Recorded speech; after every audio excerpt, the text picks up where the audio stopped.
Chapter 53 verse 10 ആയിരുന്നു നമ്മൾ ഇന്നലെ പഠിച്ചത്. ഞാൻ അല്പമായിട്ട് ചെറിയൊരു ഇൻട്രൊഡക്ഷനെ പറഞ്ഞുള്ളൂ. ഞാൻ മലയാളത്തിൽ വായിക്കുന്നു, സമയക്കുറവുകൊണ്ട് അധികം ഇൻട്രൊഡക്ഷനിൽ ഞാൻ പോകുന്നില്ല. ദൈവം കൃപ ചെയ്യട്ടെ. ഐസയ ചാപ്റ്റർ 53 വേഴ്സ് 10 ഞാൻ മലയാളത്തിൽ വായിക്കുന്നു. എന്നാൽ അവനെ തകർത്ത് കളയുവാൻ യഹോവയ്ക്ക് ഇഷ്ടം തോന്നി. അവൻ അവരെ കഷ്ടപ്പെടുത്തി അവന്റെ പ്രാണൻ ഒരു അകൃത്യയാഗമായി തീർന്നിട്ട് അവൻ സന്തതിയെ കാണുകയും ദീർഘായുസ് പ്രാപിക്കുകയും യഹോവയുടെ ഇഷ്ടം അവന്റെ കയ്യാൽ സാധിപ്പിക്കുകയും ചെയ്യും. നമുക്ക് പ്രാർത്ഥിക്കാം. പരിശുദ്ധന്റെ തിരുമാതേവ സ്വർഗീയ പിതാവേ, നിന്റെ വിശ്വസ്തതയ്ക്കായ സ്തോത്രം. ക്രൂശിൽ നീ പ്രദർശിപ്പിച്ച സ്നേഹത്തിനായ സ്തോത്രം. ഞങ്ങളുടെ വീണ്ടെടുപ്പിന് വേണ്ടി, മാനവജാതിയുടെ വീണ്ടെടുപ്പിന് വേണ്ടി ഒരു അർഹതയുമില്ലാത്ത സ്ഥാനത്ത് നിന്റെ കൃപ കൊണ്ടെന്ന് മാത്രം പിതാപുത്ര പരിശുദ്ധാത്മാവെന്ന ത്രിയേക ദൈവത്തിന്റെ സ്നേഹത്തിൽ ഉദിച്ച ആ പ്രായശ്ചിത്തത്തെ ഞങ്ങളെ വീണ്ടെടുക്കുവാൻ കൃപ തോന്നിയതിനാൽ സ്തോത്രം ചെയ്യുന്നു. നിന്റെ വചനം ഞങ്ങളെ ജീവിപ്പിക്കട്ടെ കർത്താവേ. നിന്റെ പുനരുദ്ധാര ശക്തി ഞങ്ങളെ ജീവിപ്പിക്കട്ടെ. തിരുവഴുത്തിൽ കൂടെ സംസാരിക്കുന്നതിനായി സ്തോത്രം. ഈ ശബ്ദം കേൾക്കുന്ന ഓരോ വ്യക്തികളെ, അവിടെ ഹൃദയങ്ങളെ, ഇവിടെ പരിസരങ്ങളെ നിന്റെ നാമത്തിന്റെ പ്രായശ്ചിത്തമായിട്ട് സാങ്ക്ടിഫൈ ചെയ്യുകയാണ്.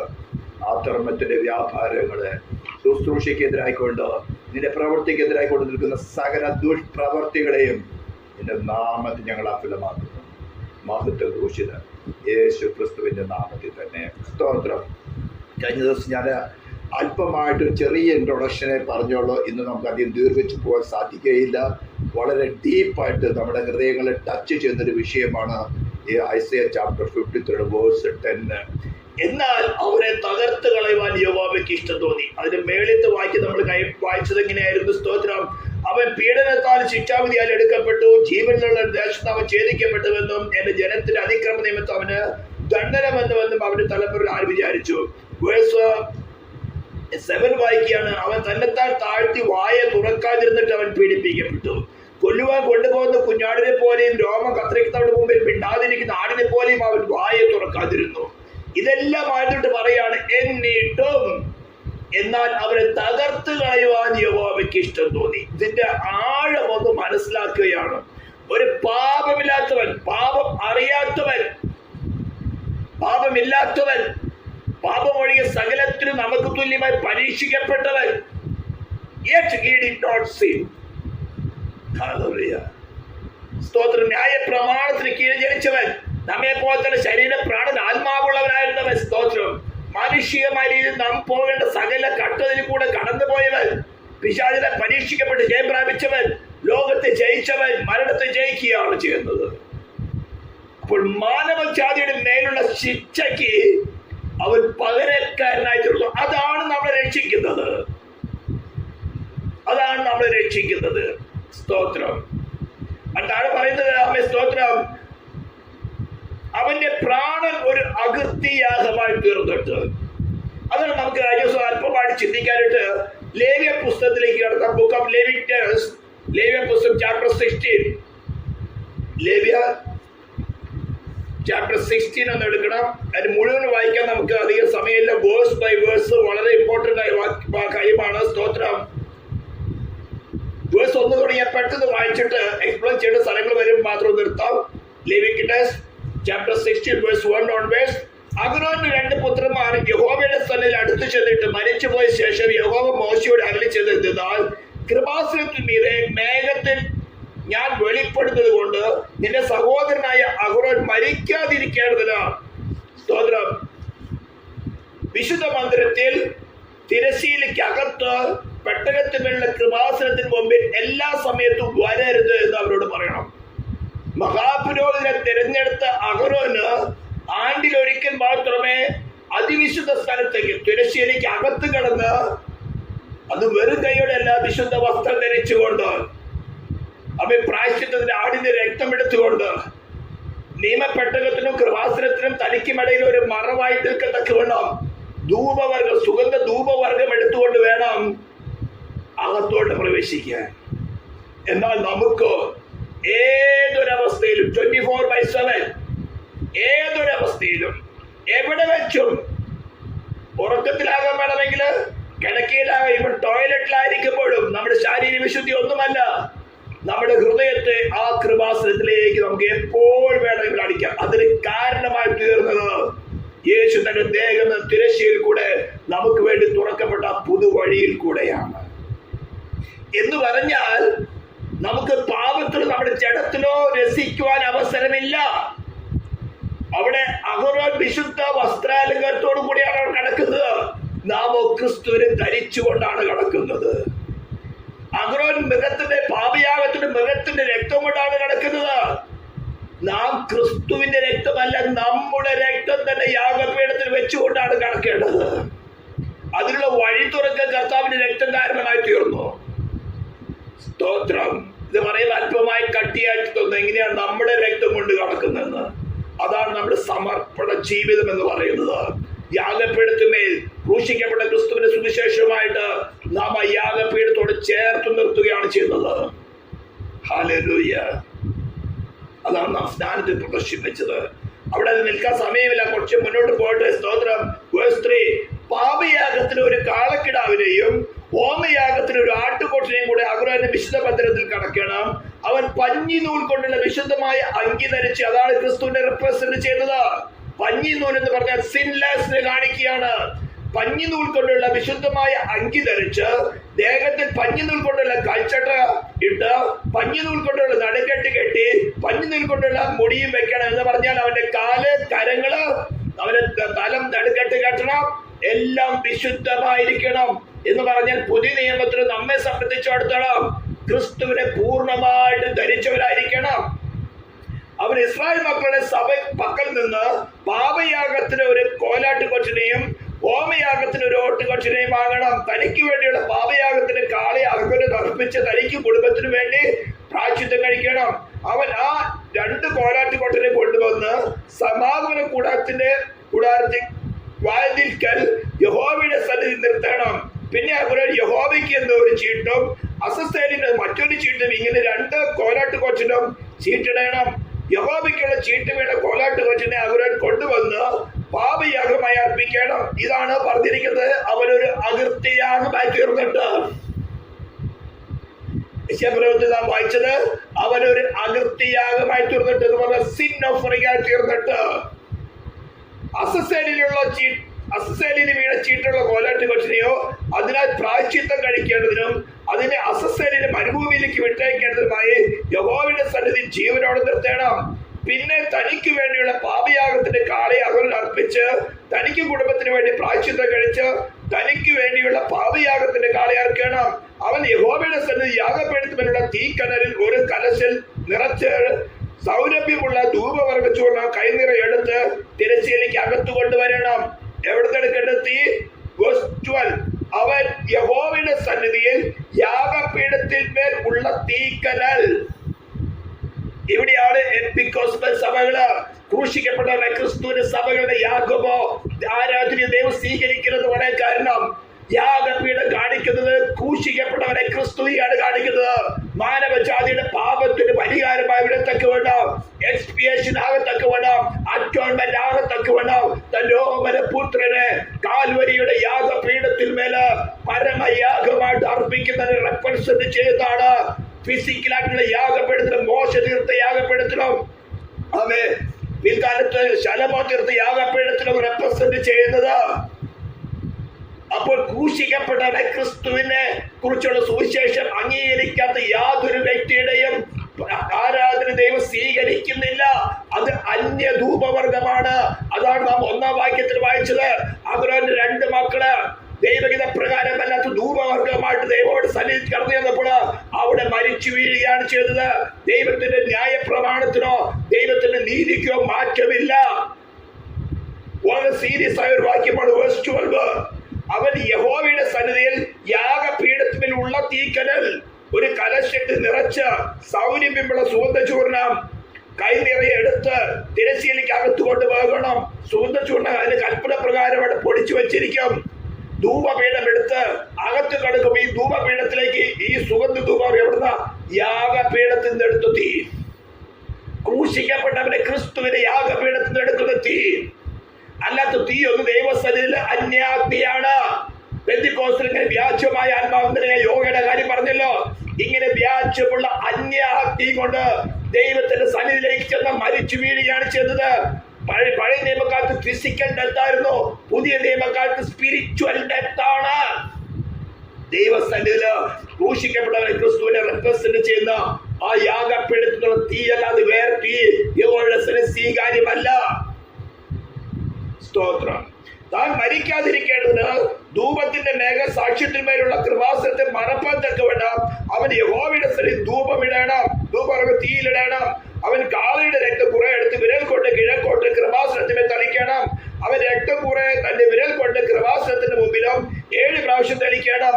പിന്നെ അവൻ ജനത്തിനു വേണ്ടിയുള്ള പാപിയാഗത്തിന്റെ കോലാട്ടുകൊറ്റനെ അറുത്ത് രക്തം തിരശ്ശീലയ്ക്കകത്ത് കൊണ്ടുവന്ന് കാളയുടെ രക്തം കൊണ്ട് ചെയ്തതുപോലെ അതിന്റെ രക്തം കൊണ്ട് ചെയ്ത് അതിനെ കൃപാസനത്തിന്മേലും കൃപാസനത്തിന്റെ മുമ്പിലും തളിക്കണം.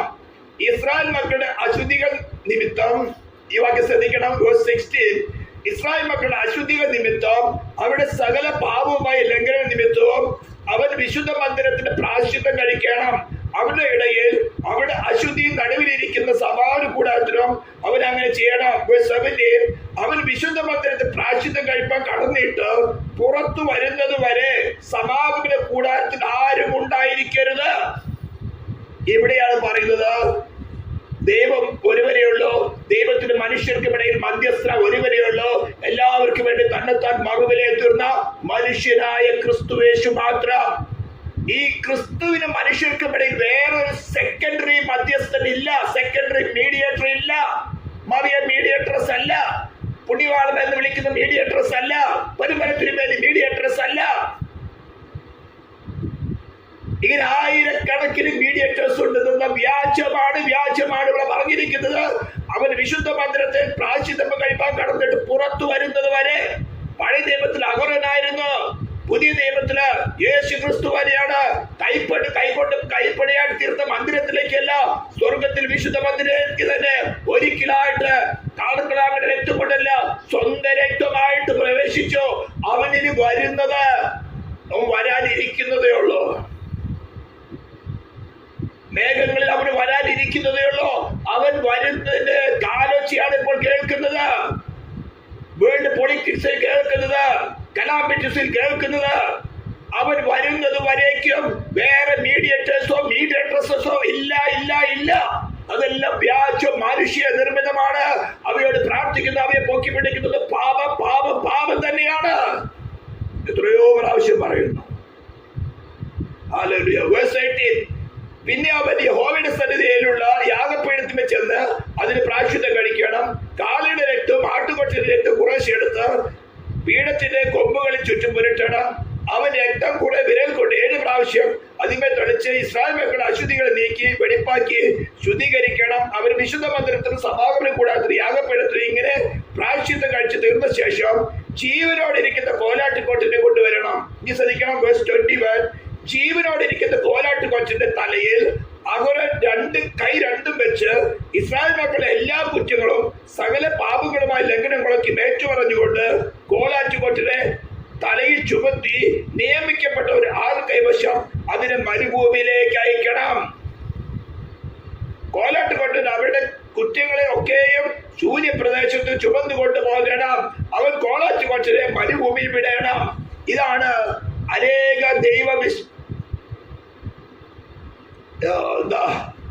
ദൈവപുരുഷന്മാരെന്ന് പറയുന്നവർ, തിയോളജിയൻസ്, ഡോക്ടറേറ്റ് തിയോളജിയൻസ് പലരും അംഗീകരിക്കാത്തത്. കേരളത്തിൽ പല പ്രമുഖന്മാരുണ്ട്. ഇവിടെ അസസേലിലുള്ള ആട്ടുകൊറ്റന്റെ മേല്, ജീവനോടിരിക്കുന്ന ആട്ടുകൊറ്റന്റെ മേല് ഇസ്രായേൽ മക്കളുടെ സകല പാപത്തിന് ലംഘനത്തിന് ശിക്ഷ ചുമത്തിക്കൊണ്ട് ഈ ആട്ടുകൊറ്റൻ അവിടെ ശിക്ഷകൾ വഹിച്ചുകൊണ്ട് മരുഭൂമിയിലേക്ക് പോകണം. പാപയാഗത്തിന്റെ ഒരു കാറ്റുകൊട്ട് കാണിക്കുന്ന ക്രൂശിത മരണത്തെ, ഫിസിക്കൽ ഡെത്തിനെ കാണിക്കുമ്പോൾ ഇവിടെ ജീവനോടിരിക്കുന്ന ആട്ടുകൊറ്റൻ തന്റെ പ്രാണനും ആത്മാവും തന്റെ ശരീരം ക്രൂശിൽ കിടക്കുമ്പോൾ മരണപാശകളെ ചുറ്റി അഗാധ പ്രവാഹങ്ങൾ ലഭിച്ചു. പാശുകളെ തുടർന്ന് പിടിച്ചുവന്ന് ദാവീദ് തന്റെ ജീവിത അനുഭവത്തിലൂടെ 18-ാം സങ്കീർത്തനത്തിൽ എഴുതിയിരിക്കുന്ന പോലെ, 116-ാം സങ്കീർത്തനത്തിൽ എഴുതിയിരിക്കുന്നത് പോലെ അവന്റെ പ്രാണനും ആത്മാവും മാനവജാതികൾ പോയി യാതൊരു അനുഭവിക്കേണ്ട പാതാളത്തിൽ പോയി കഷ്ടം അനുഭവിച്ച് പകരക്കാരനായിത്തീർന്നു. അപ്പോസ്തലപ്രവൃത്തി 2-ാം അധ്യായത്തിൽ 24-ാം വാക്യം പറയുന്ന പോലെ, അവൻ സ്തോത്രം, മരണപാശങ്ങളെ വിടിവിച്ചുകൊണ്ട് അഴിച്ചുകൊണ്ട് ദൈവം അവനെ മരിച്ചവരെ ഉയർത്തെഴുന്നേൽപ്പിച്ചു. മരണം അവനെ പിടിച്ചു വെക്കുന്നത് അസാധ്യമായിരുന്നു. ഇത് അംഗീകരിക്കാത്ത യാതൊരു വിശ്വാസി, യാതൊരു പാസ്റ്റോ, യാതൊരു ഉപദേഷ്ടാവായിക്കോട്ടെ, യേശുവിന്റെ ക്രൂശിക്കപ്പെട്ട സുവിശേഷത്തിൽ ഇതുമായി സംസാരിക്കുന്നവനാണ്. അവനെ കേൾക്കുന്നവർ, അംഗീകരിക്കുന്നവർ രക്ഷിക്കപ്പെടുന്നില്ല. മനുഷ്യന്റെ പാപം ആരംഭിച്ചത് പ്രാണനിലാണ് മോഹം കടന്നു വരുന്നത്. പ്രാണനിലാണ് ഇന്റർനെറ്റ് ഉള്ളത്. ഇന്റർനെറ്റിലാണ് വാർത്തകൾ കടന്നു വരുന്നത്. വാർത്തകൾ കടന്നു വരുമ്പോഴാണ് അതിനോട് കറസ്പോണ്ടന്റ് ആയിട്ടുള്ള ഇമോഷൻ ഡെവലപ്പ് ആകുന്നത്. വൃക്ഷഫലം കാണുവാനും തിന്മാനും ജ്ഞാനം പ്രാപിക്കാനും കാമ്യം എന്ന് കാണുന്നത് പ്രാണനിലാണ്. പ്രാണിന്റെ കമാൻഡാണ് ശരീരം കൈകൊണ്ട് പറിച്ചു തിന്നുന്നത്. യേശുവിന്റെ പ്രാണനമാകുന്ന മനുഷ്യന് പകരക്കാരനായില്ലെങ്കിൽ എത്ര വലിയ ഡോക്ടറിനുള്ള വേൾഡ് പ്രസിദ്ധനാണെന്ന് പഠിപ്പിച്ചാൽ അവൻ തെറ്റാണ് പഠിപ്പിക്കുന്നത്. അവൻ സാത്താന്റെ ശുശ്രൂഷകനാണ്. ക്രൂശിന്റെ സുവിശേഷത്തിനെതിരായി നിൽക്കുന്ന ക്രൂശിന്റെ ശത്രുക്കളാണ്. സ്തോത്രം. ഇവിടെയാണ് പറഞ്ഞിരിക്കുന്നത് അവനൊരു അകൃത്യയാഗമായി തീർന്നിട്ട് ഈ മരുഭൂമിയിലേക്ക് കൊണ്ടുപോകുന്ന ആടിനെ മരുഭൂമിയിൽ വിട്ടിട്ട്, മരുഭൂമി എന്ന് പറഞ്ഞാൽ ഇന്നത്തെ പോലുള്ള മരുഭൂമിയല്ല, ഘോരമായ മരുഭൂമി. ഒരു തുള്ളി വെള്ളം അവിടെ ഇല്ല, ഒരു പച്ചില അവിടെ ഇല്ല. അവിടെ കിടന്ന് കട്ടം അനുഭവിച്ച് യാതൊരു അനുഭവിച്ച് 1, 2, 3 ദിവസങ്ങൾ കൊണ്ട് അല്ലെങ്കിൽ ഒരാഴ്ച കൊണ്ട് അത് മരിച്ചു പോകും, ചത്തുപോകും. നമ്മുടെ പാപത്തിന് പരിഹാരമായിട്ട് യേശു അനുഭവിച്ച കഷ്ടതയുടെ ആഴമാണ് പറയുന്നത്. ഇതാണ് യശയ്യാപർവ്വതത്തിൽ നാം വായിക്കുന്നത്. അവന്റെ പ്രാണൻ ഒരു സിൻ ഓഫറിംഗ് ആയിത്തീർന്നു. അതാണ് നമുക്ക് വേണ്ടി സബ്സ്റ്റിറ്റ്യൂഷൻ ആകുന്നത്. അവന്റെ അനുസരണമല്ല സബ്സ്റ്റിറ്റ്യൂഷൻ. അവൻ പൂർണ്ണ മനുഷ്യനും പൂർണ്ണ ദൈവമായിരിക്കെ അവന്റെ നിലനിൽപ്പിന് വേണ്ടി പൂർണ്ണ അനുസരണമുള്ളവനായിരിക്കണം. എന്നാൽ അവൻ പാപം ചെയ്യാത്തിടത്തോളം, അവന് പാപമില്ലാത്തിടത്തോളം ഡിവൈൻ ഗവൺമെന്റ് അവൻ മരിക്കുന്നു അനുവദിക്കാൻ പാടില്ല. അവന് പൂർണ്ണ സംരക്ഷണം നൽകേണ്ടതാണ്. എന്നാൽ അവന്റെ ഫ്രീ വില്ലില് നമ്മുടെ പാപത്തിന് പരിഹാരമായിട്ട് അവൻ സ്വമേധയ നമ്മുടെ മേൽ കുറ്റം ഏറ്റെടുത്തുകൊണ്ട് അവന്റെ പ്രാണനും ആത്മാവും നാം പോയി യാതന അനുഭവിക്കേണ്ട പാതാളത്തിൽ പോയി യാതന അനുഭവിച്ചു. അങ്ങനെയാണ് നമ്മുടെ പ്രാണൻ. അത് നാം വിശ്വസിക്കുകയും അവയെ ഏറ്റെടുക്കുകയും അങ്ങനെയാണ് റോമാലേഖനം 3:25 പറഞ്ഞിരിക്കുന്നത് പോലെ വിശ്വസിക്കുന്നവർക്ക് അവൻ തന്റെ രക്തം മൂലം പ്രായശ്ചിത്തമായി തീരുന്നത്. ആ വിശ്വാസമില്ലാത്ത ഒരു വിശ്വാസം ആക്ച്വൽ അല്ല. എത്ര വലിയ പ്രസംഗിച്ചാലും ശരിയല്ല. യേശുവിന്റെ പ്രാണനാത്മാവ് പാതാളത്തിൽ കഷ്ടം അനുഭവിച്ചിട്ടില്ല എന്ന് പറയുന്നത് തെറ്റാണ്. സാത്താൻ ഉപദേഷ്ടകനാണ്. നിങ്ങളുടെ രക്ഷയ്ക്കെതിരെ സംസാരിക്കുന്നതാണ്. വിട്ടോടിക്കൊള്ളണം. ഞാനിവിടെ കൺകുടിച്ചാണ്. അതിന്റെ ഓർമ്മയാണ് നമുക്ക് കർത്തൃ മെസ്സിൽ ആചരിക്കുന്നത്. നമ്മുടെ കുഞ്ഞുങ്ങൾ നമ്മൾക്ക് കർത്താവ്യ അനുഗ്രഹം നൽകി നമ്മുടെ തലമുറകളുണ്ട്.